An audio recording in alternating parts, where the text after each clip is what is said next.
প্রতিবেশী বন্ধুত্বের আড়ালে লুকিয়ে থাকা এক নজিরবিহীন পানি সন্ত্রাসের নাম ফারাক্কা।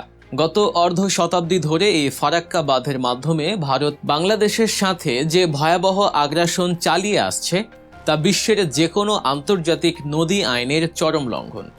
বন্ধুত্বের গাল ভরা বুলি আওড়ে ভাটির দেশ বাংলাদেশকে বছরের পর বছর ধরে শুকিয়ে মারার এক সুদূর প্রসারী ও নির্মম ষড়যন্ত্র করে আসছে দিল্লি।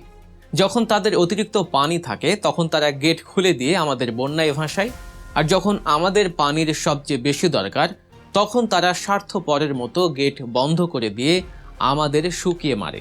কিন্তু এই দাদাগিরি আর পানি নিয়ে নোংরা রাজনীতির কি কোনো শেষ নেই? অনন্তকাল কি বাংলাদেশ অন্যের দয়ার দিকেই চাতক পাখির মতো তাকিয়ে থাকবে? না, এবার সেই দীর্ঘশ্বাস আর অপমানের অবসান ঘটতে যাচ্ছে।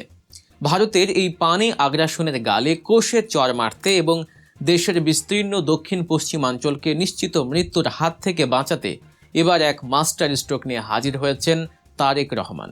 তার দূরদর্শী চিন্তাপ্রসূত এই যুগান্তকারী নতুন মেগা প্রকল্পের নাম পদ্মা ব্যারেজ।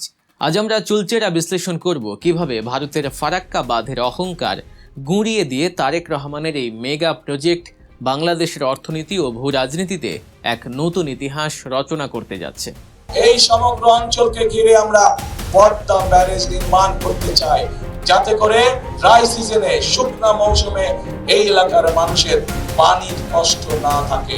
ইতিহাসের পাতা উল্টালে ভারতের তথাকথিত বন্ধুত্বের আসল চেহারাটা পরিষ্কার হয়ে যায়। 1961-62 সালে ভারত যখন পশ্চিমবঙ্গ রাজ্যের মুর্শিদাবাদ জেলায় গঙ্গা নদীর উপর ফারাক্কা বাঁধ নির্মাণের কাজ শুরু করে, তখন তারা বাংলাদেশকে মিথ্যা আশ্বাস দিয়েছিল যে এটি শুধু কলকাতা বন্দরকে নাব্যতা দেওয়ার জন্য তৈরি হচ্ছে। কিন্তু 1975 সালে যখন এই ফারাক্কা বাঁধ পুরো দমে চালু হলো, তখন বাংলাদেশ টের পেল ভারতের 20 দাঁতের তীব্রতা। বাংলাদেশ সীমান্ত থেকে উজানে মাত্র 16 থেকে 18 কিলোমিটার দূরে তৈরি করা এই কংক্রিটের কাঠামো প্রমত্তা পদ্মার বুকে আক্ষরিক অর্থেই পেরেক ঠুকে দিল।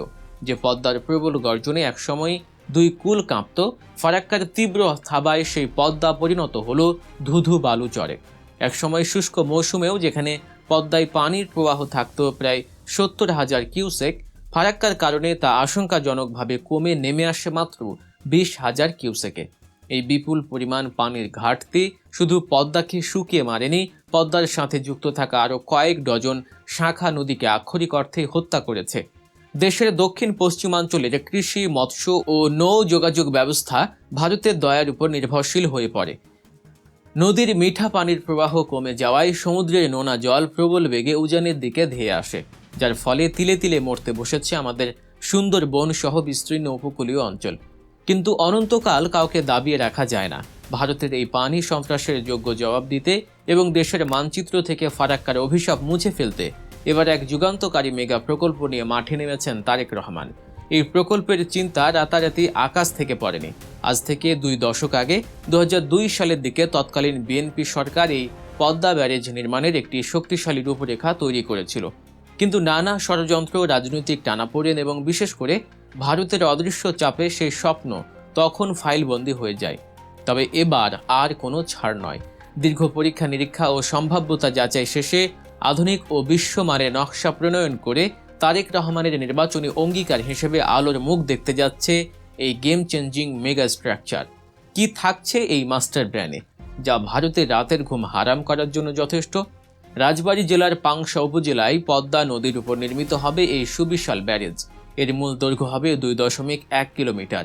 এটি শুধু ইট পাথরের সাধারণ দেয়াল নয়, এটি হবে আধুনিক সিভিল ইঞ্জিনিয়ারিংয়ের এক অনন্য বিস্ময়।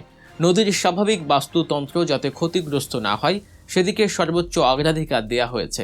এই ব্যারেজে থাকবে 78টি স্পিলওয়ে, 18টি আন্ডার স্লুইস এবং মাছের অবাধ চলাচলের জন্য 2টি অত্যাধুনিক ফিশ পাস।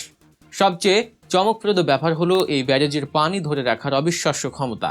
অতিরিক্ত কোনো জমি অধিগ্রহণ ছাড়াই নদীর বুকেই তৈরি করা হবে 165 কিলোমিটার দীর্ঘ এক সুবিশাল প্রাকৃতিক জলধারা। বর্ষাকালে ভারত যখন বন্যা ঠেকাতে ফারাক্কার সব গেট খুলে দিয়ে বাংলাদেশকে ডুবিয়ে মারার চেষ্টা করে, এই পদ্মা ব্যারেজ তখন ভারতের সেই উদ্বৃত্ত পানি আটকে রাখবে। প্রায় 290 কোটি ঘনমিটার পানি ধারণ করার ক্ষমতা থাকবে এই বিশাল জলাধারের। এরপর জানুয়ারি থেকে মে মাস পর্যন্ত যখন ভারত পানি আটকে দিয়ে আমাদের শুকিয়ে মারে, তখন এই জলাধারে জমিয়ে রাখা পানি নিয়ন্ত্রিত উপায়ে ভাটির দিকে ছেড়ে দেওয়া হবে। অর্থাৎ ভারতের পানি দিয়েই ভারতের আগ্রাসনকে রুখে দেওয়ার এক মোক্ষম হাতিয়ার হতে যাচ্ছে এই পদ্মা ব্যারেজ। এই জমানো পানি যখন শুষ্ক মৌসুমে ছেড়ে দেওয়া হবে, তখন এর ম্যাজিক দেখতে পাবে গোটা দেশ।